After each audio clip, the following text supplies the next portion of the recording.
നമസ്കാരം, ഭാരത് ലൈവിലേക്ക് സ്വാഗതം. സാർ, വന്ദേ മാതരം. വന്ദേ മാതരം. സാർ, വളരെ സന്തോഷം തരുന്ന ഒരു വാർത്ത ഇന്ന് നമുക്ക് ചർച്ച ചെയ്യാം എന്നാണ് കരുതുന്നത്. അതായത് സാർ, ഇന്ന് ലോകത്തെ വൻ സൈനിക ശക്തികളിൽ നമ്മളൊരു ആദ്യത്തെ 5 പേരെ എടുത്താൽ അതിൻ്റെ ആ 5 പേരിൽ ഭാരതത്തിൻ്റെ പേരും ഉണ്ടാകും. നമ്മളെ ഒഴിവാക്കി നിർത്താൻ കഴിയില്ല. അത്രത്തോളം സൈനിക ശക്തിയിൽ നമ്മൾ മുന്നേറിയിട്ടുണ്ട് എന്നാണ് ഇന്ന് പൊതുവെ ലോകം തന്നെ അംഗീകരിച്ചിരിക്കുന്നത്. സർ, ഇവിടെ കഴിഞ്ഞ ദിവസം ഒരു വാർത്ത ശ്രദ്ധയിൽപ്പെട്ടു. അതായത് നമ്മൾ 12 ന്യൂക്ലിയർ ലോഞ്ച് പാഡുകൾ, അതായത് ആണവ മിസൈലുകൾ അയക്കാൻ കഴിയുന്ന 12 ലോഞ്ച് പാഡുകൾ അത് ഡിപ്ലോയ് ചെയ്തിരിക്കുന്നു എന്നാണ് നമുക്ക് ഈ പുതിയ വാർത്ത. സാർ, ഇത് സത്യത്തിൽ അത് കേട്ടപ്പോൾ ഒരുപാട് സംശയങ്ങളും കൂടുതൽ അറിയാനുള്ള ആകാംക്ഷയൊക്കെ ഉണ്ടായി. എന്താണ് ഇങ്ങനെ ഈ മിസൈൽ, അതായത് ആണവായുധം ഘടിപ്പിച്ച മിസൈൽ അത് ഡിപ്ലോയ് ചെയ്യുന്നത് എങ്ങനെയാണ്? ഈ 12 ലോഞ്ച് പാഡുകൾ എന്താണ്?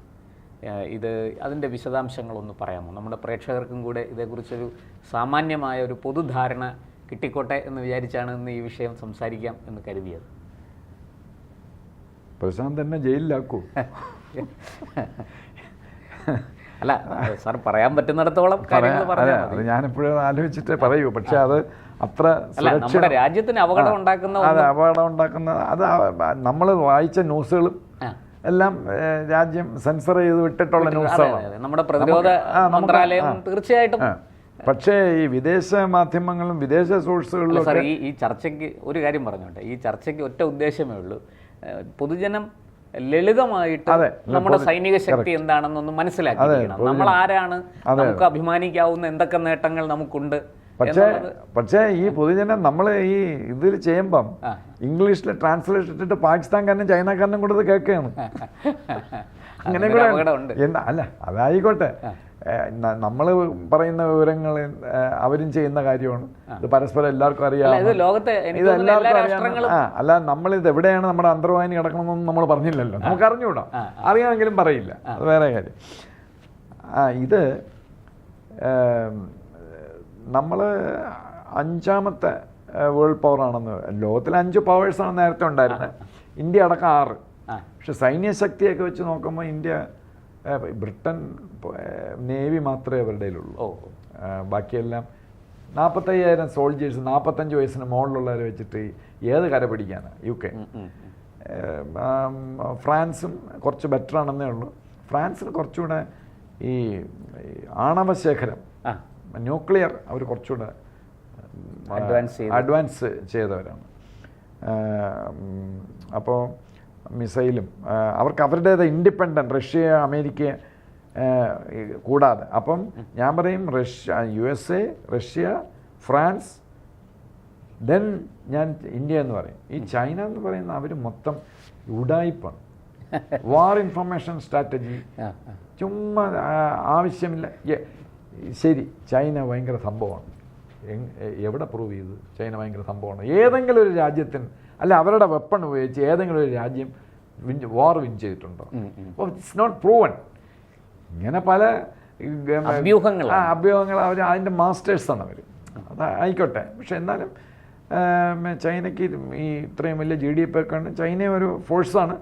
ഇപ്പം ഈ ചൈനീസ് സോൾജേഴ്സും ഇന്ത്യൻ സോൾജേഴ്സ് ഇപ്പം ഗാൽവാനിൽ ചൈനയ്ക്ക് പറ്റിയത് ഇതുകൊണ്ടാണ്. നമ്മളെ പ്രൂവൺ ആർമിയാണ്, അവരുടെ പ്രൂവൺ ആർമി അല്ല. നമ്മളെ അണ്ടർ എസ്റ്റിമേറ്റ് ചെയ്തു. അവർ അണ്ടർ എസ്റ്റിമേറ്റ് ചെയ്തു. അവർ എപ്പോഴും ഒറ്റ പ്രാവശ്യം നമുക്ക് അബദ്ധം പറ്റുള്ളൂ. 1962 നമ്മൾ അവരെ ഓവർ എസ്റ്റിമേറ്റ് ചെയ്തു. നമ്മുടെ എയർഫോഴ്സ് ഇറക്കിയിരുന്നെങ്കിൽ അന്ന് ഈ അക്സായിച്ചിൻ പോവില്ലായിരുന്നു. പക്ഷേ നെഹ്റുജി സമ്മതിച്ചില്ല. കൃഷ്ണമേനോൻജിയും നെഹ്റുജിയും തമ്മിൽ എന്തൊക്കെ ഉടക്കുകളും അതിൻ്റെ ഫലമായി എയർഫോഴ്സ് ഇറങ്ങിയില്ല. അന്ന് എയർഫോഴ്സ് വളരെ വീക്കായിരുന്നു ചൈനയുടെ. നമ്മുടെ എയർഫോഴ്സ് ആയിരുന്നു ബെറ്റർ. പക്ഷെ അവരുടെ ഈ പബ്ലിസിറ്റിയും ഭയങ്കരമാണ്, മറ്റാണ് മറിച്ചാന്നൊക്കെ പറഞ്ഞ് അത് ചൈനയുടെ ഒരു സ്വഭാവമാണ്. അത് ക്ലോസ്ലി, അതായത് ഈ ഫോൾസ് പ്രൊപ്പഗാൻഡ, അത് ഇവരുടെ ഗീബൽസൺ തന്ത്രമാണ്, മറ്റേ ഹിറ്റ്ലറുടെ. അത് അപ്പോൾ പാകിസ്ഥാനും വളരെ നന്നായിട്ടത് ചെയ്യുന്നുണ്ട്. പക്ഷേ നമ്മുടെ ജനങ്ങൾക്ക് അറിഞ്ഞൂടല്ലോ, നമ്മൾ ഈ അതാണ് പൊതുജനങ്ങൾക്ക് ഒരു അവയർനെസ് ഉണ്ടാകട്ടെ. പക്ഷെ നമ്മുടെ സ്ട്രാറ്റജിക് സ്പെഷ്യലിസ്റ്റിനൊക്കെ ഇത് നന്നായിട്ട് അറിയാം. പ്രത്യേകിച്ച് ഇപ്പം ഈ 2014 തൊട്ടുള്ള മൊത്തം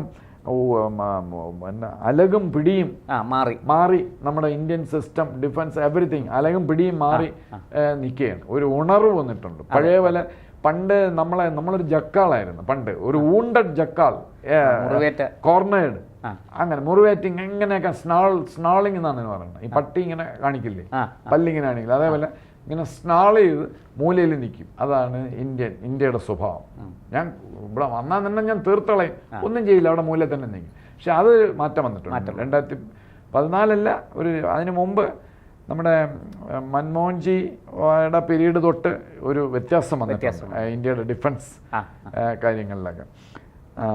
അതിനു മുമ്പ് ഷാമ്പിൾസിലായിരുന്നു. ഇന്ദിരാജി ജയിച്ചു വാർ, എങ്കിലും അതിനൊക്കെ ശേഷം വളരെ പുറകോട്ട്. അതുകൊണ്ടാണ് കാർഗിൽ നമുക്ക് ആദ്യം ഒരു ഇതായിപ്പോയത്. നമ്മുടെ IBയുടെ ഫെയിലിയറാണ് കാർഗിലിൽ. അപ്പോൾ അങ്ങനെയൊക്കെ ഉണ്ട്. പക്ഷെ ഇപ്പം അങ്ങനെയൊന്നും അല്ല. We are on the top of the world. Bharat is on the top of world എന്ന് തന്നെ പറയാം. അതുകൊണ്ടാണ് നമ്മൾ നേരത്തെ എപ്പിസോഡ് ഡിസ്കസ് ചെയ്ത എല്ലാവരും കുറ്റിയും പറിച്ച് അണ്ണാ എവിടെ ന്യൂഡൽഹി, യൂറോപ്പും എല്ലാവരും they are making beelines towards New Delhi എന്നാണ് പറയുന്നത്. എല്ലാവരും ഇങ്ങോട്ടേക്ക് പായാണ്, ചുമ്മാ വരില്ലല്ലോ. അപ്പം നമ്മുടെ കമ്മിങ് ബാക്ക് ടു ഡിപ്ലോയ്മെന്റ്. ഈ ഡിപ്ലോയ്മെന്റ് എന്ന് പറഞ്ഞു കഴിഞ്ഞാൽ നമ്മുടെ ഏതോ ചാനലിൽ പറയുന്നതായിട്ട് അത് റഫാലിൽ ന്യൂക്ലിയർ ബോംബ് കൊണ്ടുപോയി കറാച്ചി ഒക്കെ ഇടാം. അത് പണ്ടത്തെ കാലമാണ്. ഇപ്പം അതൊന്നും നടക്കില്ല. ഡ്രോണിൽ വരെ ന്യൂക്ലിയർ വെപ്പൺസ് കയറ്റി വിടുന്ന ഒരു സമയമാണ്. പ്ലെയിനിൽ കൊണ്ടുപോകുന്ന ഭയങ്കര റിസ്കിയാണ്. നമുക്ക് റഫേലും നമുക്ക് മിറാഷ് 2000 നമുക്ക് ഉള്ളത്. ന്യൂക്ലിയർ വെപ്പൺസ് കൊണ്ടുപോകുന്ന ക്യാരി ചെയ്യുന്ന 2 പ്ലെയിനേ ഉള്ളൂ. മറ്റേ റഷ്യയുടെ SU-30 ഒന്നും പറ്റില്ല. SU-57 പറ്റും, നമ്മൾ വാങ്ങിക്കാൻ പോകുന്നു, 5ാം തലമുറ. പിന്നെ ഗ്രിപ്പൈൻ സ്വീഡന്റെ അതിലും പറ്റും. പക്ഷെ ഇതൊക്കെ ഈ ഇറാന്റെ യുദ്ധത്തോടെ, ഉക്രൈൻ റഷ്യ യുദ്ധത്തോടെ ഇതൊക്കെ മാറി മറിഞ്ഞു. അപ്പം നമുക്ക് എയർഫോഴ്സിന്റെ പ്ലെയിൻ നമുക്കിപ്പം ഏകദേശം 15 സ്ക്വാഡ്രൺ കുറവാണ്. വേണ്ട ഓപ്റ്റിമം ലെവലല്ല. 30 ആണ്. നമുക്ക് 42ഓ 45ഓ മറ്റേ വേണം. പക്ഷെ അത് കുറവാണ്. പക്ഷെ ഇപ്പം നമ്മുടെ സ്ട്രാറ്റജീഷ്യൻസ് ഇങ്ങനെ ചിന്തിക്കുകയാണ്, ആവശ്യമില്ലാത്ത ഒരുപാട് പ്ലെയിൻ, ഒരു പ്ലെയിൻ ഭയങ്കര കോസ്റ്റ്ലിയാണ്, വേണോ? നമ്മൾ യുക്രൈൻ വാറിൽ ഇറാൻ ICBM ഉപയോഗിച്ച് കാണിച്ചു, പ്ലെയിനില്ല, അവർക്ക് എയർഫോഴ്സ് ഇല്ല. ഉക്രൈനും റഷ്യയും ഡ്രോൺ ഉപയോഗിച്ച് കാണിച്ചു. അപ്പം റഷ്യയുടെ നല്ല കിടിലോ സാധനങ്ങളുണ്ട്. SU-57, പിന്നെ SU-57 അടുത്ത ഒരു ജനറേഷൻ, അതെല്ലാവരുടെയും ഉണ്ട്. ഇറക്കിയില്ല. ഇറക്കാത്ത കാര്യം 2 കാരണങ്ങളുണ്ട്. ഒന്ന് ഇതാണ്, ഈ ഡ്രോൺ വളരെ ചീപ്പാണ്.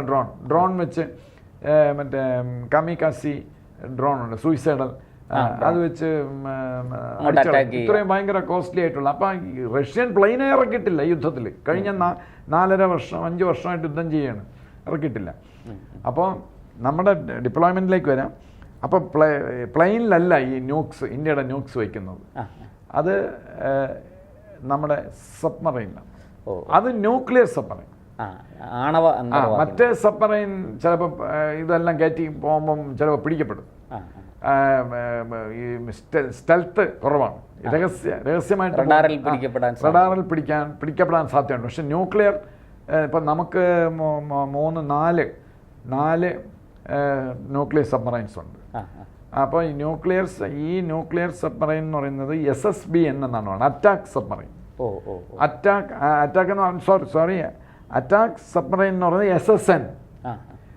SSBN എന്ന് പറഞ്ഞാൽ അറ്റാക്ക് അല്ല, ഈ SLBM മിസൈൽ, നമ്മുടെ ICBMന്റെ നേവൽ പതിപ്പാണ് SLBM. ഈ SLBMൽ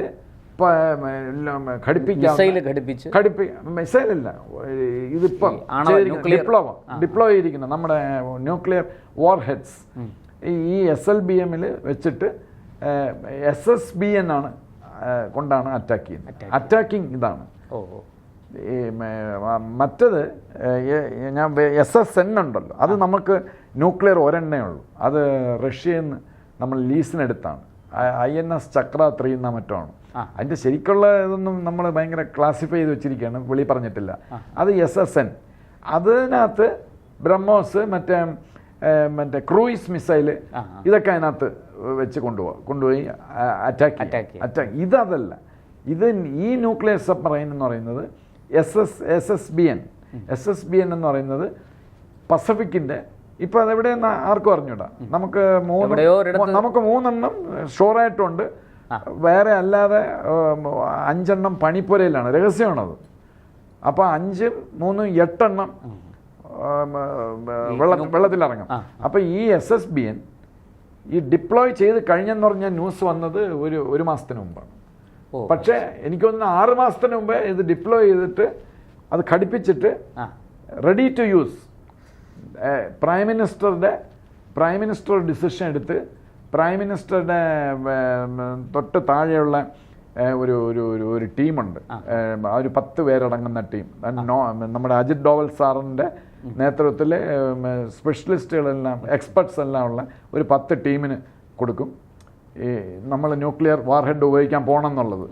എന്നിട്ട് അത് സ്ട്രാറ്റജിക് ഫോഴ്സ് കമാൻഡിലേക്ക് പോകും. സ്ട്രാറ്റജിക് ഫോഴ്സ് കമാൻഡർ അത് ഇവിടെ ഡൽഹിയിലാണ്. അതിനകത്ത് നമ്മുടെ സയൻറ്റിസ്റ്റ് ഉണ്ട്, അറ്റോമിക് എനർജി കമ്മീഷൻ ചെയർമാൻ ഉണ്ട്, പിന്നെ ചീഫ്സ്, 3 ചീഫ്സ്, CDS, ഇവരെല്ലാം ഉള്ളതാണ് സ്ട്രാറ്റജിക് ഫോഴ്സ് കമാൻഡ്. അത് ഈ CDS ഒക്കെ മറ്റിടത്തും ഉണ്ട്. ടോപ്പ് ഒഫീഷ്യൽസ് പറഞ്ഞ പ്രൈം മിനിസ്റ്റർ ഡിസിഷൻ എടുത്തിട്ട് രണ്ടാമത് നിന്ന് 3ാമത് സ്ട്രാറ്റജിക് ഫോഴ്സ് കമാൻഡിൽ വരും. സ്ട്രാറ്റജിക് ഫോഴ്സ് കമാൻഡർ എനിക്ക് തോന്നുന്നു CDS ആയിരിക്കും, എനിക്ക് അറിഞ്ഞൂടാ, ഐ ഡോണ്ട് നോ. CDS ആയിരിക്കും പ്രോബബ്ലി. ചീഫ് നമ്മുടെ ഈ സുബ്രഹ്മണ്യ സാറ് ഇപ്പം ചാർജെടുത്ത അദ്ദേഹം നേരെ പസഫിക്കിൽ പിന്നെ ജപ്പാൻ്റെ തീരത്തോ മറ്റോ ആഴത്തിൽ കിടക്കുന്ന SSBN, ഇന്ത്യയുടെ അരിഹന്ത്, അർത്ഥമാൻ,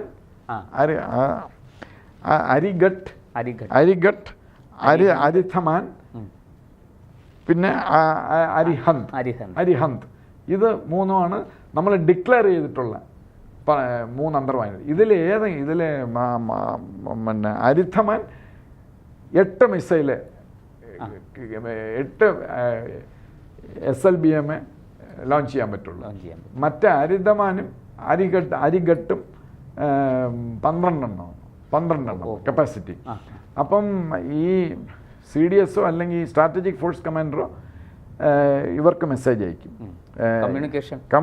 കമ്മ്യൂണിക്കേഷൻ VLF ELF എന്നൊക്കെ, അല്ലാതെ മറ്റേ ഇപ്പം ചില ചാനലിലൊക്കെ അവർ ഡിസ്കഷനിൽ വാക്കി ടോക്കിയിൽ അത് മറ്റേ നമ്മുടെ സാറ്റലൈറ്റ് വഴി അല്ലല്ല, സാറ്റലൈറ്റ് വഴി അത് റിസ്ക്കാണ്. സാറ്റലൈറ്റ് വഴി വരുന്നത് ഡാറ്റ വലുതാവുമ്പോഴാണ്. കുറേ സാധനം കൊടുക്കണമെങ്കിൽ ഇത് പൊങ്ങി വരുമ്പം ഇതിൻ്റെ പെരിസ്കോപ്പ് എല്ലാം ആയിട്ട് ഇത് പൊങ്ങി വരും. ഈ കടലിൻ്റെ സർഫസ് ചെയ്യുമ്പം സാറ്റലൈറ്റ് വഴി വയ്ക്കും.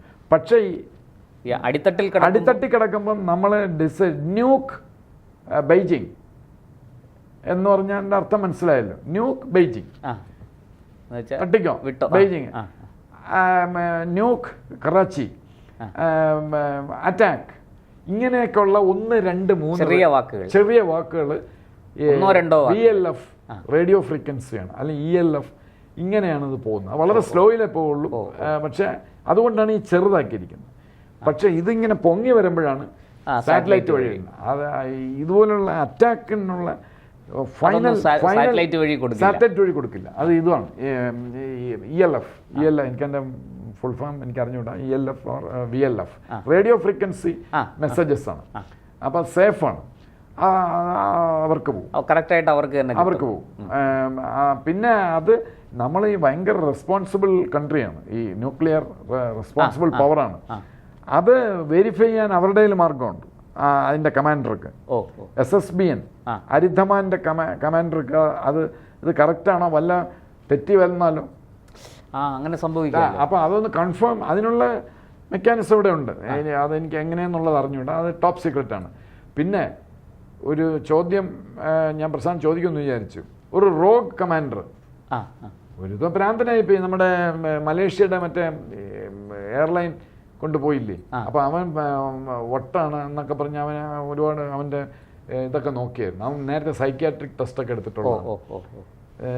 പിന്നെ സൈക്യാട്രിസ്റ്റിനെ കൺസൾട്ട് എന്തൊക്കെ ഉണ്ടായിരുന്നു. അപ്പോൾ അവൻ കൊണ്ട് മുക്കിയതാണോ എന്നൊക്കെ. അപ്പോൾ അതേപോലെ ഒരു റോഗ് കമാൻഡറാണ്.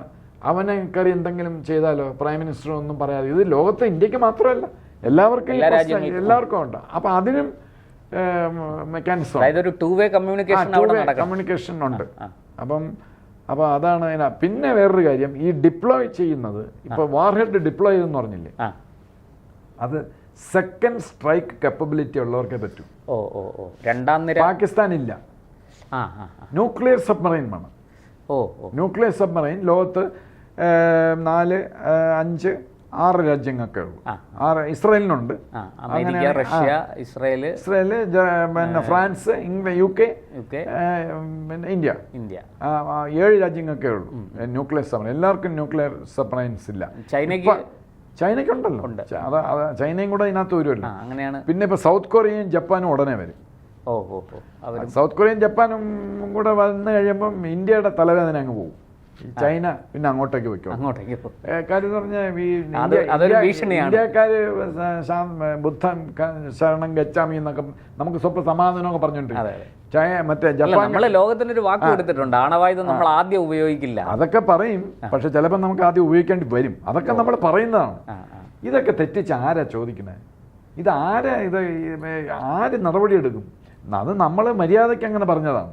ഒരു ഡിറ്ററൻസ് ആണ്. ഞങ്ങൾ ആദ്യം ഉപയോഗിക്കില്ല. പക്ഷെ ചിലപ്പം നമ്മൾ ആദ്യം ഉപയോഗിച്ചെന്നിരിക്കും. അത് എനിക്ക് പറയാം, പ്രശാന്തിന് പറയാം. പക്ഷെ നമ്മുടെ സ്ട്രാറ്റജിക് കമാൻഡർക്കോ ഡിഫൻസ് മിനിസ്റ്റർക്കോ പറയാൻ പറ്റില്ല. ഡിഫൻസ് മിനിസ്റ്റർ ഇതിനെപ്പറ്റി എന്തോ കുറച്ച് ദിവസം മുമ്പ് എനിക്ക് 24-ലോ മറ്റെന്തോ ഇതിനെപ്പറ്റി പറഞ്ഞിരുന്നു. അത് ഐ ഡോണ്ട് റിമെമ്പർ നൗ. എന്തോ ഈ ആദ്യം ഉപയോഗിക്കുക രണ്ടാമത് ഉപയോഗിക്കുക എന്തോ പറഞ്ഞത്. പക്ഷെ ഇപ്പം ആദ്യം പ്രശാന്ത് പറഞ്ഞാൽ ആദ്യം ഉപയോഗിക്കില്ല എന്ന് തന്നെയാണ്. അപ്പം പിന്നെ അപ്പോൾ ഈ SSBNൽ ഘടിപ്പിച്ചതാണ് നമ്മുടെ ഇത്. SSN അല്ല. SSNൽ ന്യൂക്ലിയർ സബ്മറൈൻ കൊണ്ടുപോകാൻ പറ്റില്ല. പിന്നെ ഈ വാർഹെഡ്സിനെ പറ്റി അത് ഭയങ്കര ഇൻട്രസ്റ്റിംഗ് ആണ്. ഇപ്പോൾ 12 എന്നാണ് പറഞ്ഞത്. അപ്പോൾ വാർഹെഡ്സ് എന്ന് പറയുന്നത് മറ്റേ ജപ്പാനിലിട്ടതിന് 4500, നാഗസാക്കിയിലും മറ്റിടത്ത് ഇട്ടതിന് 4500 കിലോ ഉണ്ടായിരുന്നു. പക്ഷെ 15 കിലോ ടണ്ണേ ഉള്ളൂ അതിൻ്റെ പവർ. പക്ഷെ ഇപ്പോൾ ഉള്ളതെന്ന് പറഞ്ഞാൽ 275 കിലോയേ ഉള്ളൂ. അതാണ്. അപ്പോൾ 4500 സബ്മറൈൻ എടുക്കൂലല്ലോ, അത് പ്രിമിറ്റീവ് പഴയ ഓൾഡ് ടൈപ്പ്. അപ്പം ഇപ്പോൾ ഉള്ളത് 200 to 200 to 500 അതിന് ആ റേഞ്ചിനകത്ത് കിലോ. പക്ഷേ പ്രഹരശേഷി കിലോ ടൺ അത് വളരെ വലുതാണ്. അപ്പം ഈ പിന്നെ ഇതിനകത്ത് MIRV കപ്പബിലിറ്റി, അതാണ് MIRV നമ്മൾ ചെയ്തു. MIRV എന്താണെന്ന് multiple independently targetable re entry vehicle. അതാണ് നമ്മൾ MIRV. അതായത് ഒരു വാർഹെഡ് ഇങ്ങനെ പോവും, എന്നിട്ട് അതിൽ നിന്ന് അത് 15 ഇന്ത്യക്ക് 15 എണ്ണം ഉണ്ടെന്നാണ് പറയുന്നത്. റഷ്യക്ക്, ഇന്ത്യക്ക്, അമേരിക്കയ്ക്ക് പോലും 8 എണ്ണേ ഉള്ളൂ. 15 സ്ഥലത്തേക്ക് പോകും. അതിൽ നിന്നും 15 സ്ഥലത്തേക്ക് പോകും. ഉദാഹരണം നമ്മുടെ US-ൽ ട്രിഡന്റ് എന്ന് പറയുന്ന അവരുടെ ഒരു സബ്മറൈൻ ഉണ്ട്. USA-യുടെ ഈ SSBN, USA-യുടെ ബുലാവ എന്ന് പറഞ്ഞാണ്. ഈ ട്രിഡന്റ് ഒരു ഇത് വിട്ട് കഴിഞ്ഞാൽ മറ്റേ ട്രിഡന്റ് സബ്മറൈൻ ലോഞ്ച് ചെയ്താൽ, വാർഹെഡ് ലോഞ്ച് ചെയ്താൽ 160 സിറ്റികൾ പോകുമെന്നാണ് പറയുന്നത്. 160 ടാർഗറ്റ് ചെയ്യാൻ പറ്റും എന്ന് പറഞ്ഞാൽ അതിനകത്ത് 12 or 15 മിസൈലുണ്ട്. ഒരു മിസൈല് എത്ര 15 വെച്ചാണെങ്കിൽ മനസ്സിലായി. ഒരു മിസൈല് MIRV 15 ടാർഗറ്റിലേക്ക് പോകും. അങ്ങനെ ഇൻറ്റു 15 ആ കണക്ക് നോക്കണം. എബൌട്ട് എനിക്ക് തോന്നുന്നു 100-150 സിറ്റീസ് ഈ ഒരു ട്രിഡന്റ് സബ്മറൈൻ വിചാരിച്ചാൽ നശിപ്പിക്കാൻ പറ്റും. അപ്പോൾ നമ്മുടേത് 12 എന്നാണ് പറഞ്ഞത്. 12 ഇത് അതിനകത്ത് MIRV ഇല്ല എന്ന് ഇന്ത്യ പറയുന്നു. എല്ലാം കൂടെ നമ്മൾ പറഞ്ഞു കഴിഞ്ഞാൽ പിന്നെ ഇവിടെ കിടന്നു ഇവ എന്തിന് കന്നാലി, ഇവ എന്തിന് പറഞ്ഞില്ലേ ചൊവ്വയിൽ മറ്റേ പശുവിനെ കൊണ്ടുപോയെന്ന് പറഞ്ഞു. അപ്പോൾ ഈ യൂറോപ്യൻസ് അവരൊക്കെ അത്ര പിടിക്കില്ല, നമ്മുടെ സുഹൃത്തുക്കൾക്ക് പോലും ചിലപ്പോൾ പിടിക്കില്ല ഇസ്രായേൽ ഒഴിച്ച്. അപ്പോൾ നമുക്ക് എൻ്റെ ഒരു ബലമായ സംശയം MIRV ഇപ്പോൾ പരീക്ഷിച്ചില്ലേ, ഇതിനും MIRV ഉണ്ടെന്ന് തന്നെയാണ്. അപ്പോൾ അതായത് 12 മിസൈൽ ഡിപ്ലോയ് ചെയ്തു SSBNൽ. ഓക്കെ, 3 എണ്ണത്തിലാണ് വെച്ചിരിക്കുന്നത്. അപ്പം ഈ ഒരു മിസൈല് പോയാൽ എനിക്കറിഞ്ഞൂടെ MIRV ആണെങ്കിൽ 15. നഗരങ്ങളെ അതാണ് ടാർഗറ്റ് ചെയ്യാം. നമുക്ക് പാകിസ്ഥാനും ചൈനയല്ലേ ഉള്ളൂ ത്രെട്ടായിട്ട് അവർ പാകിസ്ഥാൻ. പിന്നെ വേറൊരു കാര്യം, ഇത് ആറ്റം ബോംബ് ആവണമെന്നില്ല, ഹൈഡ്രജൻ ബോംബ് ആകാം. ഹൈഡ്രജൻ ബോംബ് എന്ന് പറഞ്ഞാൽ ഭയങ്കര മാരകമായ, അത് തെർമോ ന്യൂക്ലിയർ ഫ്യൂഷനാണ്. ഫ്യൂഷനാണ്. അപ്പോ പിന്നെ ഹീലിയം ആറ്റംസ് ഉരുകി ചേർന്ന് അതിൽ നിന്നുണ്ടാകുന്ന ഫ്യൂഷനാണ്. അതിന് ഭയങ്കര പവറാണ്. അപ്പൊ ഹൈഡ്രജൻ ബോംബാണ്. ഹൈഡ്രജൻ ബോംബ് ഇപ്പൊ എനിക്ക് ഇത്രയേ ഉള്ളൂ, ഞാൻ പറഞ്ഞില്ല, ചെറുതായി. പഴയത് മറ്റേ മദർ സാർ ബോംബാന്ന് പറഞ്ഞ് US പരീക്ഷിച്ചൊക്കെ ഭയങ്കര എത്രയോ ടണ്ണാണ്. ഇതല്ല, കിലേ ഉള്ളു, എത്രയും ഫ്യൂ kg. പക്ഷെ അതിന്റെ പ്രഹരശേഷി വളരെ. അപ്പൊ ഇതിനകത്ത് ഹൈഡ്രജൻ ബോംബ് ഉണ്ടെങ്കിൽ ഒരു മിസൈല് MIRV ഇങ്ങനെ ഉണ്ടെങ്കിൽ പാകിസ്ഥാൻ മൊത്തം തീർന്നു. പക്ഷെ നമ്മള് ജമ്മു കാശ്മീരിനെ അടിക്കില്ല, നമ്മള് മറ്റേ ബലൂചിസ്ഥാനെ അതിനകത്ത് പെടുത്തില്ല. ഒപ്പം നമുക്ക് വളരെ ഈസിയാണ്. ഇസ്ലാമാബാദ്, കറാച്ചി, ലാഹോർ, അവിടെ അല്ല അത്രയും കാര്യങ്ങളെ നോക്കുള്ളൂ, ആ സ്റ്റേറ്റേ ഉള്ളൂ. പഞ്ചാബ് പിന്നെ അല്ല പേനിനെ കൊല്ലാൻ കൂടം കൊണ്ടടിക്കണ്ടെന്ന് പറയുന്നു. അതെ അതെ, ഇസ്ലാമാബാദ്. നമ്മുടെ മെയിൻ എനിമി എന്ന് പറയുന്നത് ചൈനയാണ്. അപ്പൊ ഈ പിന്നെ വേറെ കാര്യം, ഈ 12 തന്നെ കൂടുതലാണ്. അപ്പൊ 12 ഗുണം ഒരു മിസൈല് ഗുണം 15. അപ്പൊ 12 ഗുണം 15. പിന്നെ ഇത് ഈ 3 എണ്ണത്തിലാണ് ഡിപ്ലോയ് ചെയ്തിരിക്കുന്നത്. മറ്റേതില് ന്യൂക്ലിയർ മിസൈൽ ഇല്ല, SSN. റഷ്യയുടെ നമ്മൾ ന്യൂക്ലിയർ സബ്മറൈൻസ് അല്ലല്ലോ. അല്ല ന്യൂക്ലിയർ സബ്മറൈൻ ആണ്. അത് nuclear submarine. But SSN is to attack port and other ships. ഇത് SLBM ആണ്. എവിടെയെങ്കിലും ഒതുങ്ങി കിടന്നിട്ട് ന്യൂക്ലിയർ ഓപ്പറേഷൻസ് മാത്രമേ ചെയ്യൂ. ICBMന്റെ ഇത് ഭാഗമാണ്. പിന്നെ 12 അല്ല. വിദേശ മാധ്യമങ്ങൾ പറയുന്നത് 12 അല്ല എന്നാണ്, 24 എന്നാണ് പറയുന്നത്. 24. അപ്പോൾ ഭയങ്കര പ്രകടശേഷിയാണ്. പിന്നെ എല്ലാരും കൂടെ ഞെട്ടി പിന്നെ എന്താ പറയുന്ന ഈ അസൂയ വന്ന ഈ എന്തെന്ന് ഈ നമ്മളെ മലയാളത്തിൽ പറയില്ലേ, കണ്ണു വയ്ക്കുക. എല്ലാരും കൂടെ കണ്ണു വെച്ച് ഇന്ത്യക്ക് ഒന്നും സംഭവിക്കുന്നു വെച്ചാൽ 12 എന്ന് പറഞ്ഞത്. 12 തന്നെ മതി ചൈനയ്ക്കും പാകിസ്ഥാനും, MIRV കേപ്പബിലിറ്റിയും കൂടെ ഉണ്ടെങ്കിൽ. പക്ഷേ 24 ആണെങ്കിലും അപ്പൊ അത് കളി കംപ്ലീറ്റ് മാറി. അപ്പൊ ഇതാണ് കംപ്ലീറ്റ് ഡെറ്ററൻസ്. ശരിക്കും പറഞ്ഞാൽ അമേരിക്കയ്ക്കും യൂറോപ്യൻസിനും പോലും നമ്മളെ അറ്റാക്ക് ചെയ്യില്ല. അറ്റാക്ക് ചെയ്ത് കഴിഞ്ഞാൽ അവർക്ക് പണി കിട്ടുമെന്നുള്ള ഉറപ്പാണ്. കഴിഞ്ഞ മാസം വരെ ഇത് ഡിപ്ലോയ് ചെയ്യുന്നവരെ മറ്റേ നമ്മൾ അവിടെ നിന്ന് എടുത്തിട്ട് ആ സാധനമൊക്കെ എടുത്ത് റെഡിയാക്കുക. പാകിസ്ഥാൻ അല്ലെ ചൈന ഇങ്ങനെ ചെയ്തു, അങ്ങനെ കുറെ സമയം എടുക്കും. To take hours. ഇതല്ല, ഇപ്പൊ അതൊന്നും വേണ്ട. ഇല്ല, അതല്ലേ നമ്മൾ കിരാന ഹിൽസ് ഇപ്പൊ ആഴ്ച അവൻ ഇതൊക്കെ എടുത്ത് വരുമ്പോഴേക്ക് നേരം വിളിക്കും. അതല്ല, ന്യൂക്ലിയർ സബ്മറൈൻ പസഫിക്കിന്റെ ആഴത്തിൽ ഇവിടെ റെഡിയാണ്. നമ്മള് കമാൻഡ് കൊടുത്താൽ മതി, പ്ലേസ് നിശ്ചയിച്ചാൽ മാത്രം മതി. Nook Beijing, nook Karachi, nook Shanghai മാത്രം പറഞ്ഞാൽ മതി. അപ്പോൾ ഇന്ത്യ ഒരു ഭയങ്കര ലീപ്പിലേക്ക്, അതിന്റെ എനിക്ക് എങ്ങനെ പറയണം എന്ന് പറഞ്ഞു, വലിയ കുതിച്ചുചാട്ടം. ഇനി ഒരുത്തനും നമ്മളെ കയറി പിന്നെ 7ാം കപ്പപ്പട അയച്ച് ഇവിടെ വരട്ടിയില്ലേ, പണ്ട് നടക്കില്ല. കാരണം ഞാൻ അവിടെയും കിട്ടും. ശരി, ഞങ്ങൾ പോകാൻ തീരുമാനിച്ചു, ഞാൻ നിങ്ങളെ കൊണ്ടേ ഞങ്ങൾ പോകുള്ളൂ. അങ്ങനെ ഒരു ഇതിലേക്ക് നമ്മൾ വന്നിരിക്കുകയാണ്. അപ്പൊ ഇതെല്ലാം ഈ യൂറോപ്യൻ നേഷൻസിനും ഇവർക്കെല്ലാം അറിയാം ഇന്ത്യയുടെ പവർ എന്തെന്നാണെന്ന്. അപ്പൊ ഈ ശക്തിയുള്ളവനെ നമ്മളെ ഇടയിൽ തന്നെയാണ്, ശക്തിയുള്ളവനും പണമുള്ളവനും സുഹൃത്തുക്കളാക്കാൻ അത്രേ ഉള്ളൂ. അതുകൊണ്ടാണ് അവരിവിടെ വരേണ്ടത്. നമുക്ക് അയ്യോ പൈസ പാകിസ്ഥാൻ കരയുമ്പോൾ നമ്മൾ ഇന്ത്യ കരഞ്ഞോണ്ടിരുന്നെങ്കിൽ ഒരുത്തനും നമ്മളെ മൈൻഡ് ചെയ്യില്ല. ബെസ്റ്റ് എക്സാമ്പിൾ ചൈനയാണ്. ചൈന 1962-ലോ 65-ലോ ആണ് ന്യൂക്ലിയർ ബോംബ് പൊട്ടിച്ചത്. അന്ന് പട്ടിണിയാണ് ഇരുന്നത്. പക്ഷെ അതെല്ലാം കഴിഞ്ഞപ്പം നിക്സൺ വരുന്നു, പിന്നെ ചൈന. കിസിഞ്ചർ വരുന്നു, ചൈനയെ കെട്ടിപ്പിടിക്കുന്നു. ഉവ്വ്. അപ്പം നമ്മുടെ പവർ ഉണ്ടെങ്കിൽ നമ്മളെ മൈൻഡ് ചെയ്യും. അപ്പം അത് നമ്മുടെ പ്രൈം മിനിസ്റ്ററും നമ്മുടെ ഈ ഇപ്പോഴത്തെ ഗവൺമെന്റ് അധികാരികളും തിങ്ക് ടാങ്ക്സും ഒക്കെ ചെയ്തത് കറക്റ്റാണ്. ഇനി നമുക്ക് അതുകൊണ്ട് എന്തായാലും സാർ ഈ ഒരു വലിയ സ്റ്റാറ്റസിൽ നമ്മൾ എത്തിയിരിക്കും. നമ്മുടെ രാജ്യം എങ്ങനെയാണ് ആണവശക്തിയെ ഉപയോഗിക്കാൻ പോകുന്നത്? നമ്മൾ ആണവശക്തിയാണെന്ന് ഇപ്പോൾ എല്ലാവർക്കും അറിയാം. പക്ഷേ ആ ആണവശക്തിയെ നമ്മൾ എങ്ങനെയാണ് ഉപയോഗിക്കാൻ പോകുന്നത് എന്നുള്ളതിനെക്കുറിച്ചൊരു ലളിതമായ വിവരണം. അതായത് SSBN nuclear SLBM submarine SLBM fitted വിത്ത് വാർഹെഡ്സ്. അത് നമ്മൾ ആക്റ്റീവാക്കി കഴിഞ്ഞു. ആക്റ്റീവാക്കി ചിലപ്പോൾ നമ്മൾ പറയാം പരീക്ഷണത്തിലൊക്കെ, അതൊക്കെ ചുമ്മയാണ്. ഇപ്പം 8 എണ്ണം 2030 മുമ്പ് തന്നെ ന്യൂക്ലിയർ സബ്മറൈൻ ഇറങ്ങും. 8 എണ്ണം എല്ലാം കൂടെ. അപ്പം പിന്നെ ഹൈഡ്രജൻ ബോംബുള്ളത് ഇംഗ്ലണ്ടിനില്ല. ലോകത്തില് 4 രാജ്യങ്ങൾക്ക് ഹൈഡ്രജൻ ബോംബുള്ളൂ. USA, China, Russia, India. Hydrogen bomb ഫ്രാൻസും പറഞ്ഞിട്ടില്ല ഉണ്ടെന്ന്. 4 രാജ്യങ്ങൾ ഒരുപക്ഷെ കണ്ടേക്കാം, അറിഞ്ഞുകൂടാ. ഇസ്രായേലിനുണ്ട്. ഇസ്രായേൽ ഒരിടത്തും പറഞ്ഞിട്ടില്ല ഞങ്ങൾക്കൊന്നുമില്ല, ഞങ്ങളിങ്ങനെ വെള്ളം കുടിച്ച് ഇങ്ങനെയൊക്കെ ജീവിച്ചു പോകുന്നു എന്നേ അവർ പറയുന്നത്. അവരുടെ ഉണ്ടെന്ന് എല്ലാവർക്കും അറിയാം.